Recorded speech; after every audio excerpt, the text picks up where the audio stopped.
I think the colour yellow comes from the sun. When the sun shines, everything glows yellow, giving a very positive feeling. I suppose it's obvious. When it's grey, covering the sky, it gives a sort of negative feeling. The sky is down on you. It's heavy. And when it's yellow, it's up. It's as simple as that. Pat has always tried to convince me that the lows will pass. He doesn't convince me. It seems so dark that the happy moments will go on forever, and that I'll never do another good painting, or that humans will never learn. Then, like the weather, there comes a change.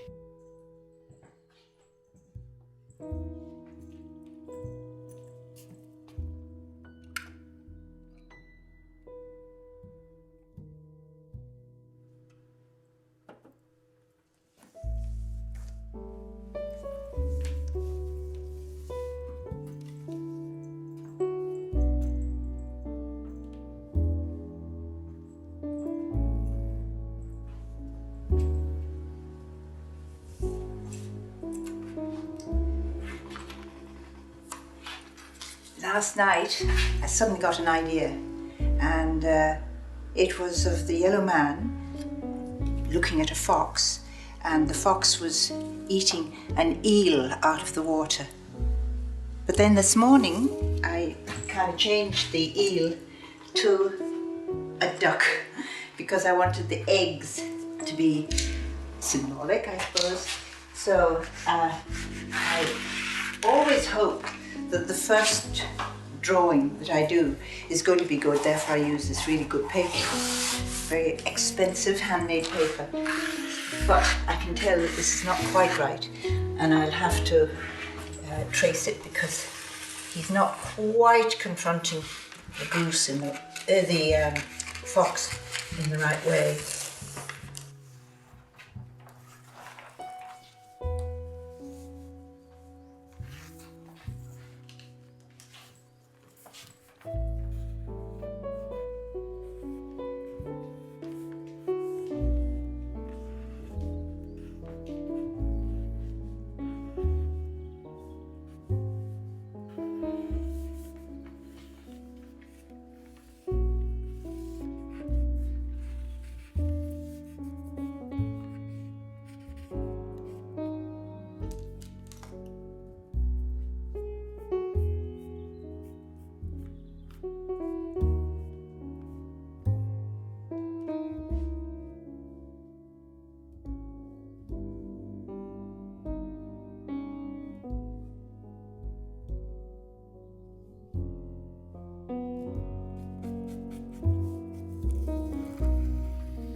It's rather sad, really. I was searching for the perfect society.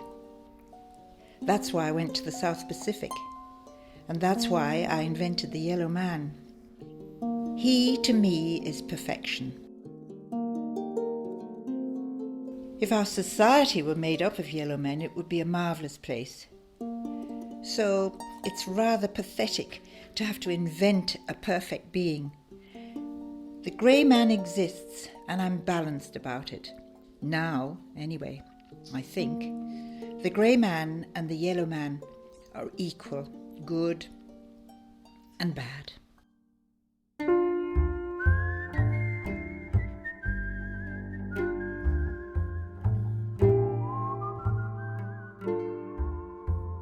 I created the yellow man in Tuscany. I was doodling on a kind of a balcony, and the vine was sort of shading me from the severe sun, and I doodled a little yellow man. And I realized later, all the things I realize later are quite interesting that I don't realize at the time, but I realized later the yellow man was actually a farmer who lived with his sister-in-law and his brother. And he basically lived alone. You know, he was a loner. And he was small and sort of hunched, sort of like some legendary mythological creature. And he was always giggling. And I realized I was sketching the yellow man because he was always, doing work around the Tuscan hills. And each year we went, there he was, with his rounded shoulders, pitched dark skin from the sun, tending the grapes. And year in, year out, he would work amongst the Tuscan hills. And two little boys said to me, what is that? And I said, it's uomino giallo. And they said, oh, do another. And I did another and another to entertain the little boys. And then finally, I fell in love with the yellow man, and I drew him in every medium. I have a wall hanging, I have a tapestry, a carpet, stained glass, ceramics, drawings, all these things. The yellow man, I couldn't stop.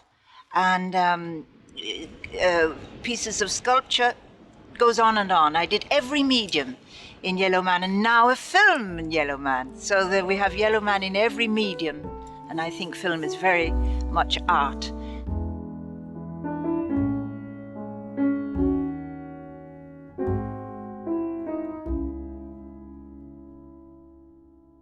Well, the philosophy of the Yellow Man is basically my own, in that I wish I had his philosophy fully.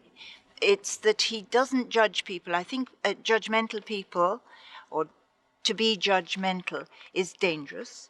And how wonderful it is to come across a person, and I invented my yellow man to be that person, who wouldn't judge people, whether he doesn't disapprove, you just are, in his opinion. Or he doesn't have an opinion, he just looks and at things that just are. And he doesn't talk, so he's my ideal being. He's like my perfect being. And he's so sensitive with his antennae. And they grow to, up to touch the rondini, the swallows. And they shrink and they blush because he's sensitive. And he goes into the city and he will dance with a woman. But he's basically not sexual. He's got a tiny penis, and he doesn't, it's not for use, it's just there. So he's not sexual. He can't reproduce, I don't imagine. I've only just thought of that, but no, he can't. So he's just a perfect being.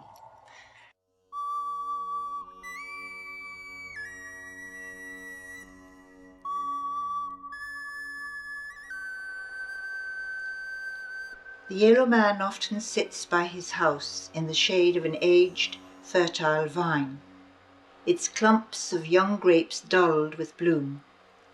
The vine leaves curl.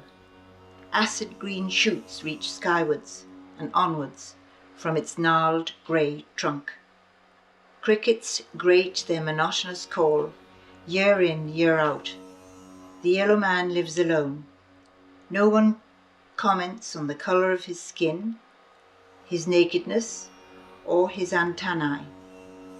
Maybe it's because he doesn't make judgments, is not grasping.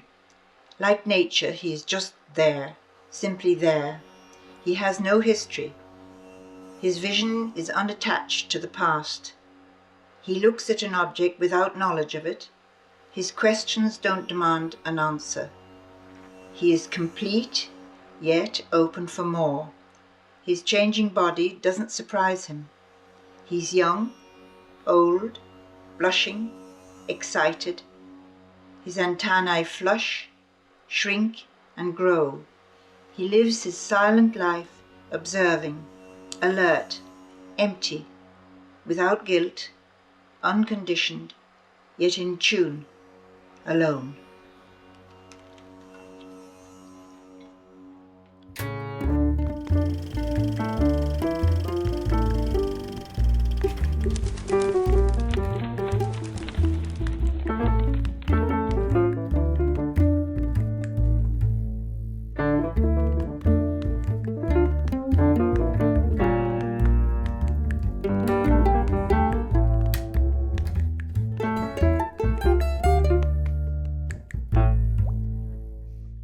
Attached to the past. He looks at an object without knowledge of it. His questions don't demand an answer. He is complete, yet open.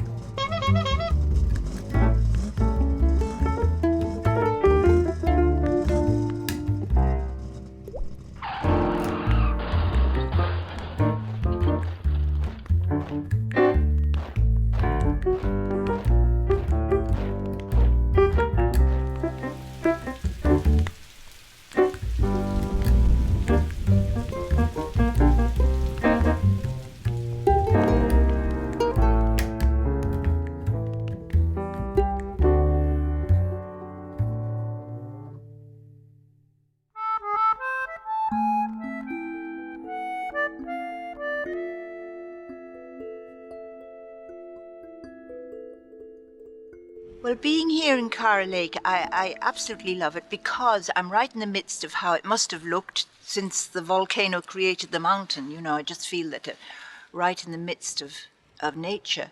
It's not that I don't like to get away and have city life and have a look at the rest of the world, but this is raw nature, and I just feel totally at ease and at home when it's true nature. Nature, in a way, is the truth, and it's true that it's ugly and it's, rotten, smelly carcasses, etc., etc., and also the absolute amazingly beautiful aspect of the flowers that will grow out of that rotted thing. So the mixture is the truth, it's the truth, and we've got to face it.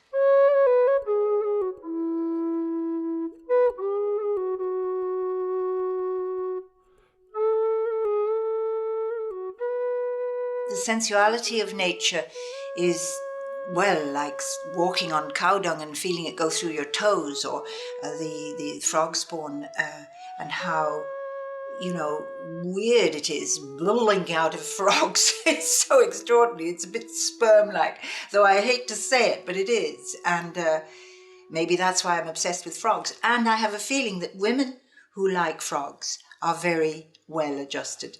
Our neighbour Jim Gloss was rolling over stones out of his field and revealing 12 bronze battle axes. He said to my mother, "You can have that frog." And she wore it, and then I inherited it, as it were, and I love it, love it. It's just totally, I can't think of a more suitable piece of jewellery for myself as this.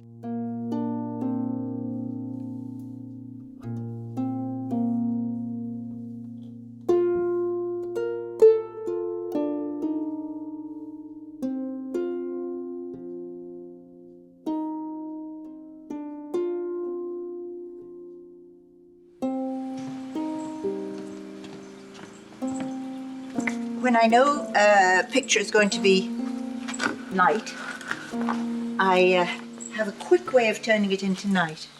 And that is, I get the garden hose, toast the paper,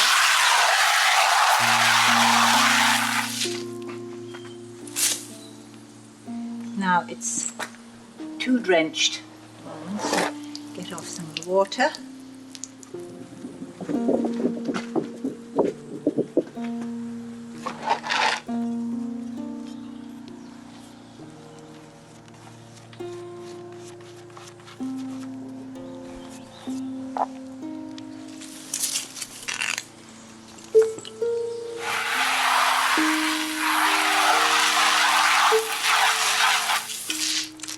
You lose an awful lot of ink that way, but it's worth it, and it's so quick to get the night feel to it. And now I'll draw my fox onto this. I put it on something very flat so that it won't dribble in the wrong direction.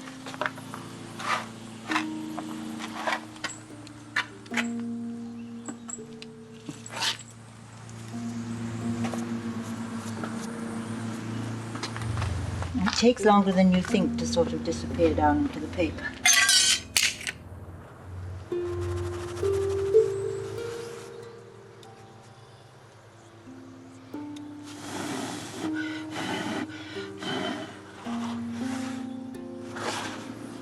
This is part now that I love, that effect. Okay. Let that dry on a flat surface.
Can't resist sometimes using feathers or something from the action that's been going on.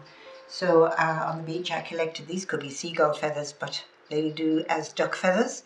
And what I do is, and I've been criticised for this, people don't like it, but I like it. I get my museum quality PVA from a shop in London, and I'll paint the back of the feather with it. It dries transparent.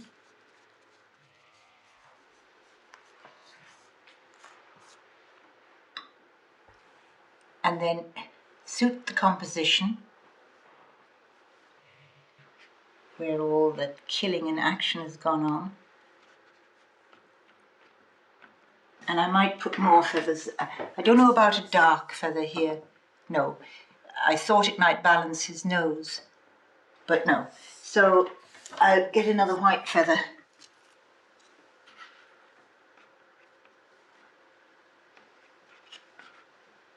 And put it there. I changed actually the idea of the eel to a duck, and I felt it more natural that the fox should be devouring a duck. Plus, it will add beautifully to the composition to have the eggs, the duck, past the yellow man up to the moon. It will give a nice composition. If that corner there were empty, it wouldn't have such a good composition in my view. In a way, it comes naturally to do what's called the golden mean, which is if you cut your composition across, it should be just a bit lower to be the exact golden mean. You take a quarter off, and go like that. Apparently it's very pleasant for the eye to see. I mean, I don't believe in learnt stuff, I believe in instinct, but instinct makes me do it.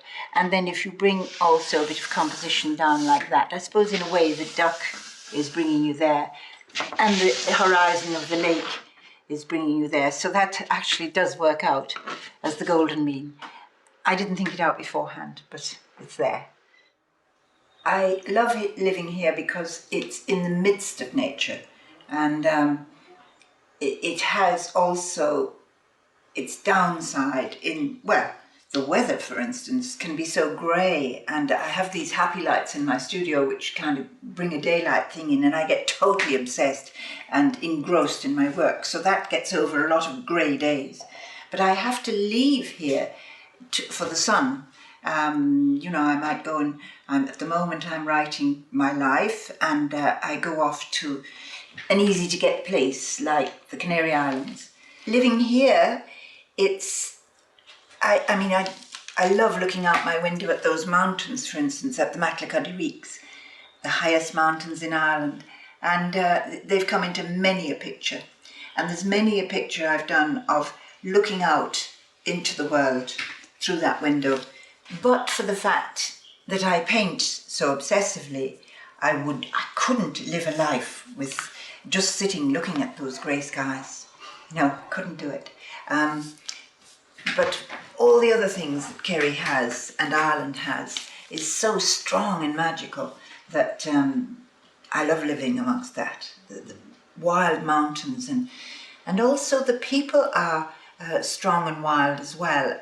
They are humorous when the weather's good and black when the weather is bad. This grey man drawing is basically the left-hand side being yellow of my body and the right-hand side finding this dead grey man. But the part that's alive of him is his penis, and this I've always had this hang-up about overpopulation and how we, men and women, procreate without thought. I think the world should be filled with wanted children, not unwanted. There's so many unwanted children, so I have a big hang-up about that.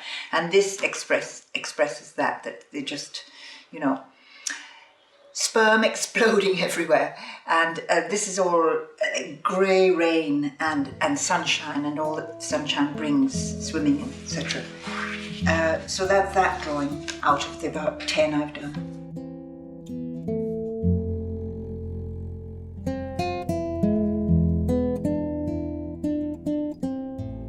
But I feel very lucky that I met Pat. I mean, any other boyfriends that I've come across, they might be possessive, jealous, or whatever, and it would be very difficult to live with. Whereas Pat, no.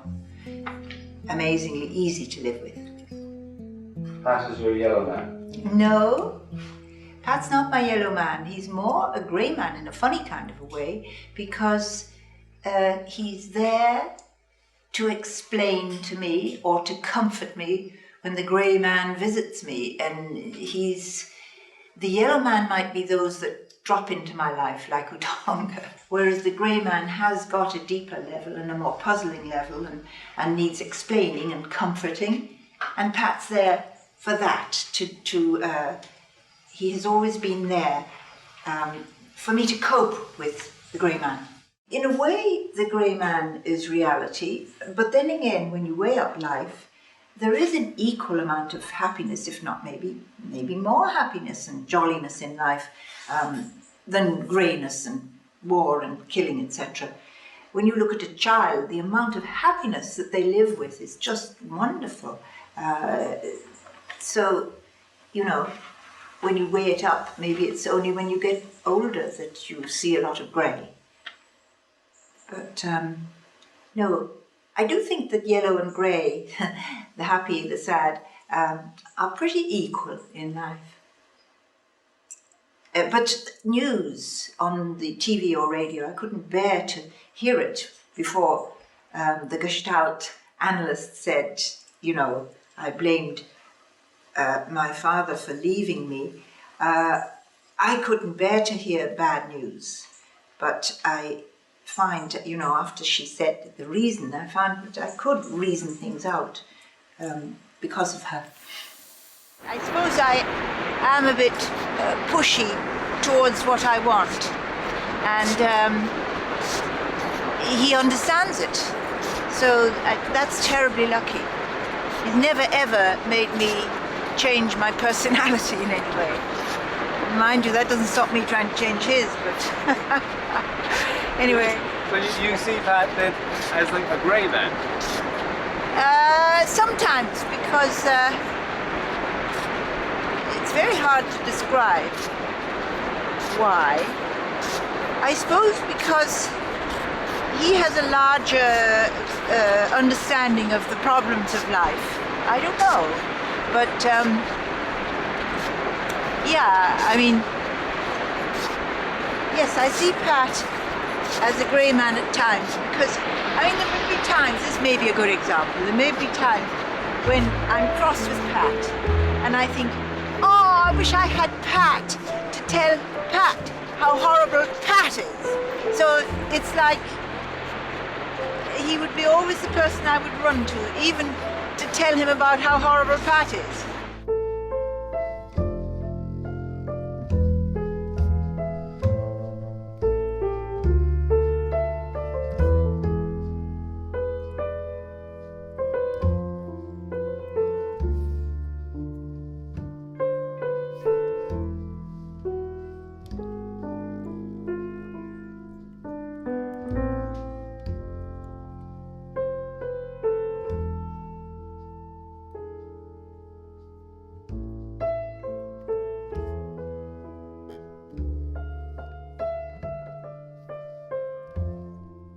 You missed a good party. Yeah, the next yellow man.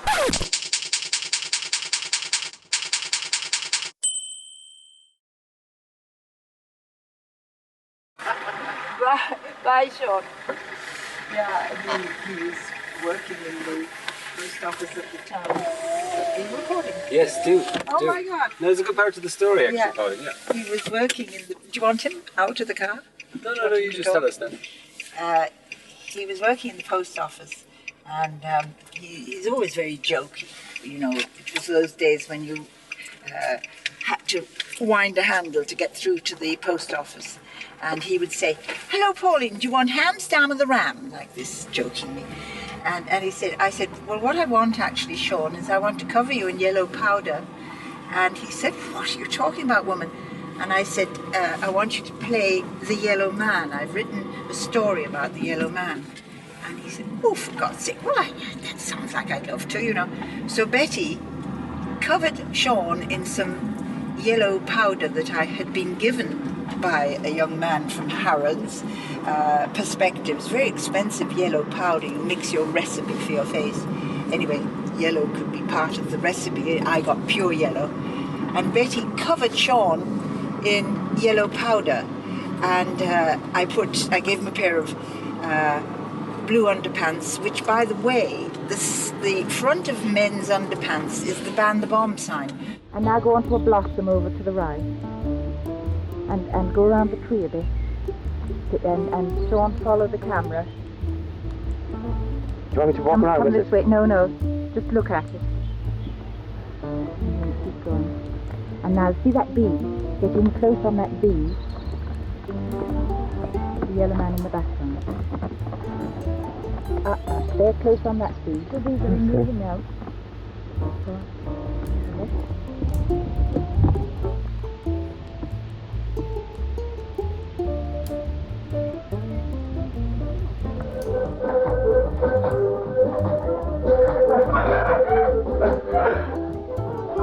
Green ball especially.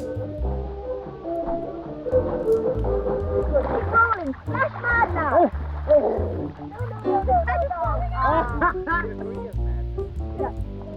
Are we have a psychiatrist nearby? Now. Yeah. Keep at it. Now.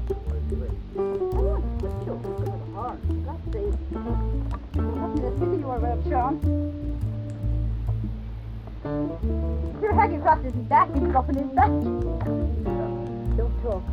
The two of them looking at each other. Just one. Come on,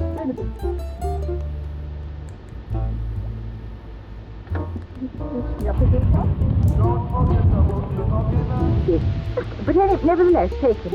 That's it. That's enough.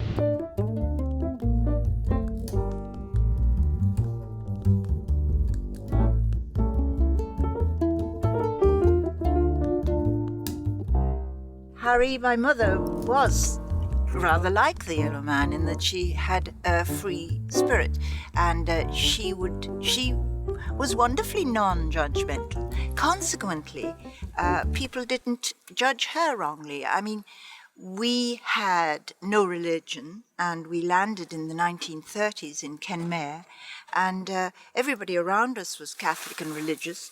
My mother never pretended in any direction to be, but she never judged either. Therefore, she was never judged badly. It creates an amazing acceptance if you're not judgmental. So, yes, she was like a Yellow Man. I mean, again, I'm only just realizing that in the making of this film.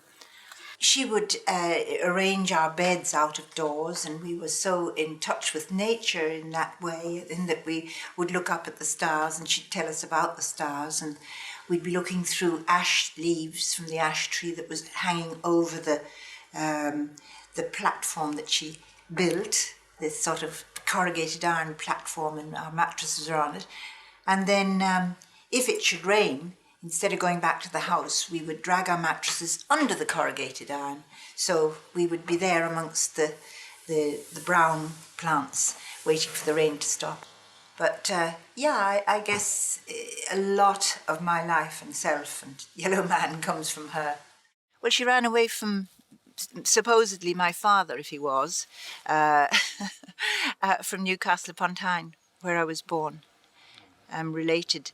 If my father was my father, that's another story. I'm related to the Bewick family. He was my great-great-granduncle. Was a wood engraver of nature. He was an amazing wood engraver. She didn't like the idea of me, or any of us that she was looking after, being influenced.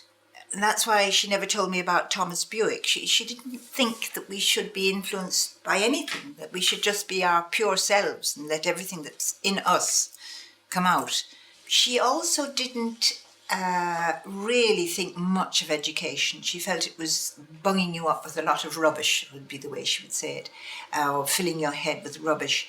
And about a lot of things, even memories, she would say, it's not important. You don't want to know all that stuff. It's all past and done with.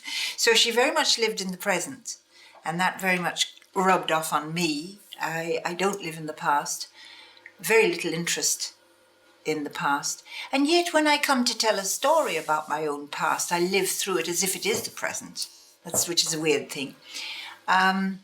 So, yeah, she I hadn't thought of it before, but she's the original Yellow Man. 2 visitors came to this door, and when she got killed, I didn't know this, but I felt very flustered, unusually flustered, and I dropped a whole bottle of black ink into my sink. It splashed everywhere, and I felt, oh, how am I going to cope with this black ink and these visitors? So I more or less said, I'm sorry, but I have to deal with this, and they left very quickly, thank God. When not long after the phone rang, and it would transpire that it was when my mother was hit by a car and killed. So it was a strange discovery that at that moment of the black ink, it was my mother's death. She was very before her time, and the people she admired were Bertrand Russell, Margaret Mead, hence my going to the South Pacific, because she was so interested in Margaret Mead's discoveries out in Samoa and the Cook Islands.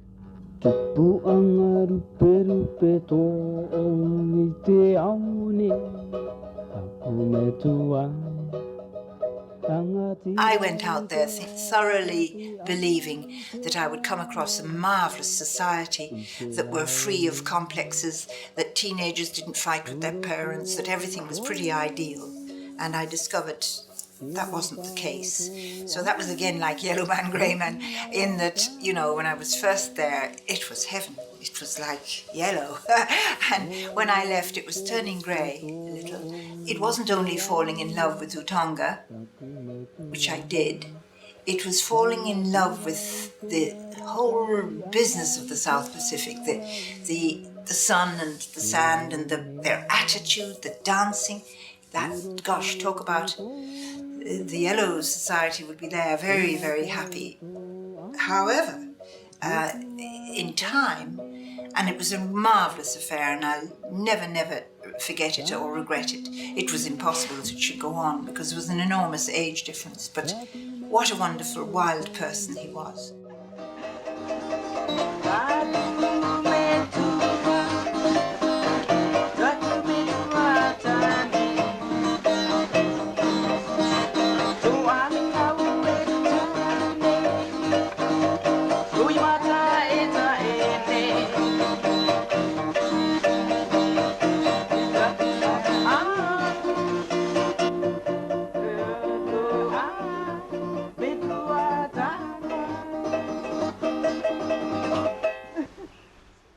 I then discovered that, like all societies, there's an undercurrent, and I discovered that there was that in the South Pacific as well.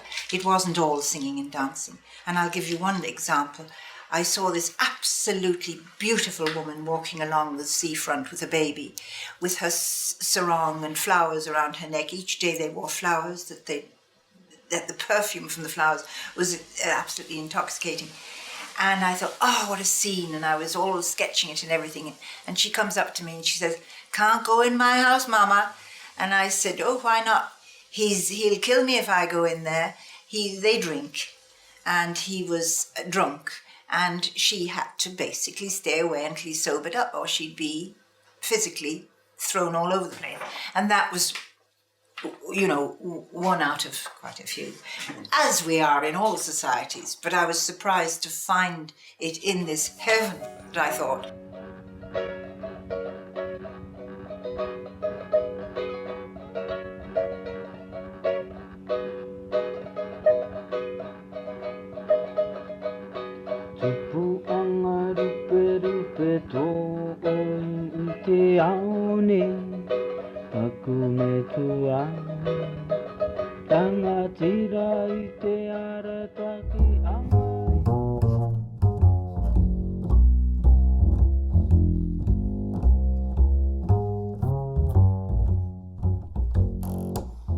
Well, I sang Bessie Smith, whom I love, her blues, and I sang Marlene Dietrich. And all the students from Trinity especially used to come and howl at me, which made me sing even better. And earned £2 a week. I cycled in, I got my dinner, and I would sing, you know, "You've got that look that leaves me weak. You with your eyes across the table technique."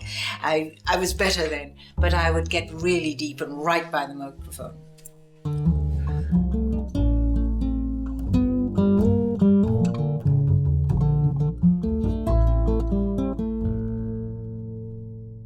Yeah, nature is obviously cruel as well as beautiful. I think that we're probably unaware of how practically everything has its opposite. You know, you love your cat, but your cat is eating the bird that you also love, but you still continue loving the cat. I can hear the cat right now. And, you know, I adore my dog, but the dog is quite willing to savage the sheep if it got out, you know. The fox is a very good example of that, in that I admire its beauty. I admire the way it's so, you know, the way it walks and moves. And cunning is a rather mean word for a fox, but they have a cunning way about their look. And they're so beautiful. But of course, they take all our hens and ducks and geese and God knows what.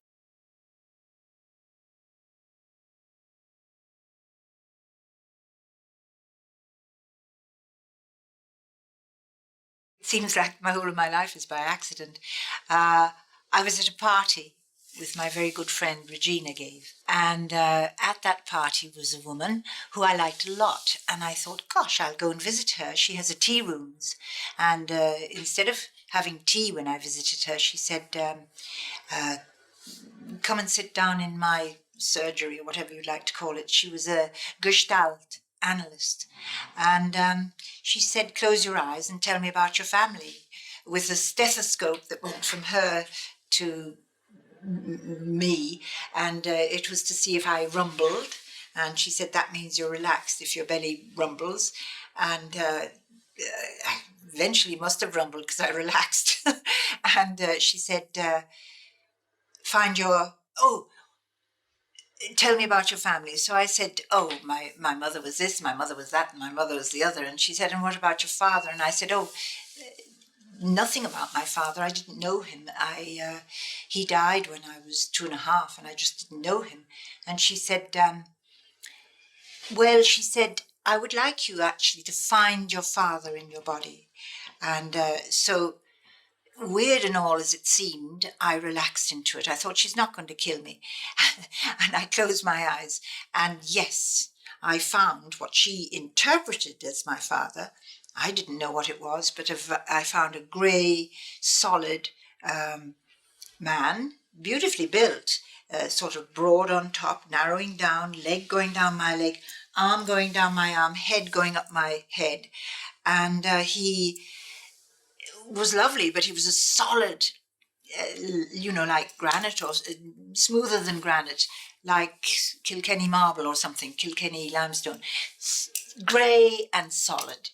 And she said, is he alive? And I said, no, he's totally like stone, dead. And she said, try and get some life into him. And I tried as much as I could, but no, it remained dead. And she said, what's on the other side? And I said, well, that's all sunshine and yellow. That's very bright and happy. And this is very heavy. And she said, right, it's not because you're an artist, but would you please sketch out quickly, and she handed me charcoal or something, what this grey man is like in your body. So I did a quick sketch. And there was the grey man inside. And she said, put it up on the wall. And she said, is it alive now? And I said, no, still dead. And she put then the drawing on its side. And when it went on its side, sure enough, the arm that I had painted, his arm, within my arm, had a space by mistake. The crayon had missed, and it looked like an eye, and its head was up, and it looked like some kind of a monster. And I told her that. And she said, right, it's got life then? And I said, yes, it's got life, through this head being here. And she said, hang on to that life. Go home now, go. So, by the way, I went back about 5 or 6 times, and it's all been so amazingly revealing. But anyway, home I went to do as many as I could, grey men and yellow men. But I'd done my yellow men. I'm just so happy with all my yellow men. So I went and I did one grey man after another.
Grey man that I was drawing, all the things that came out of the grey man, like war, horrible things, guns, starvation, horses dying with bones showing in their hips. All was connected with the grey man. I didn't know why.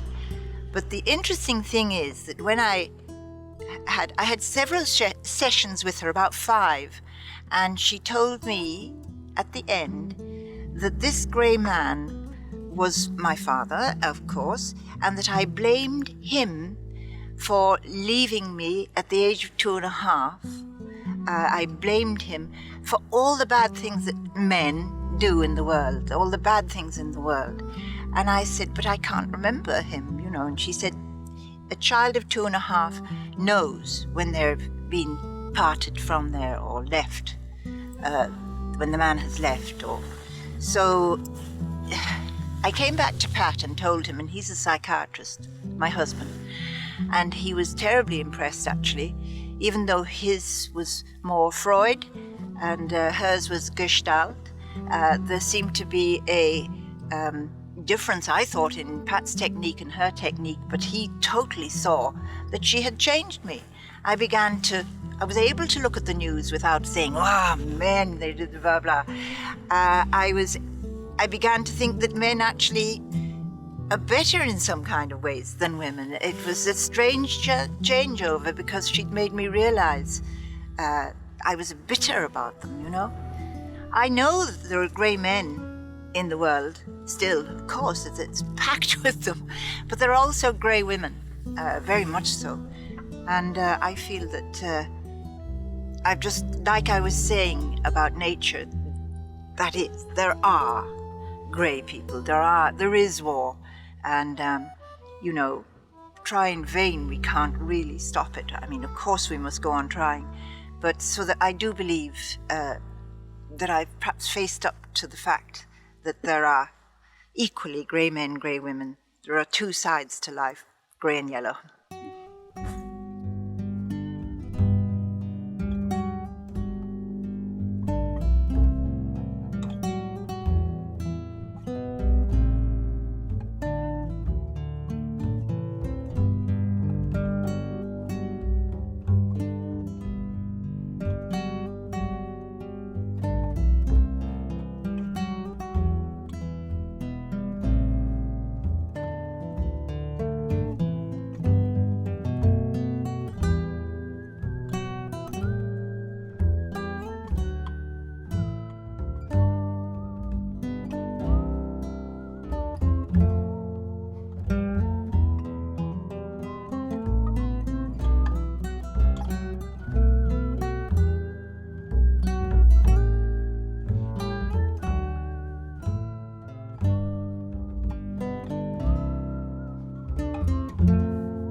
Should be brave and say we'll have no more of it. But oh, what's the use when you know I love it? And they all go, oh, oh, oh, oh. It was a bit of crack.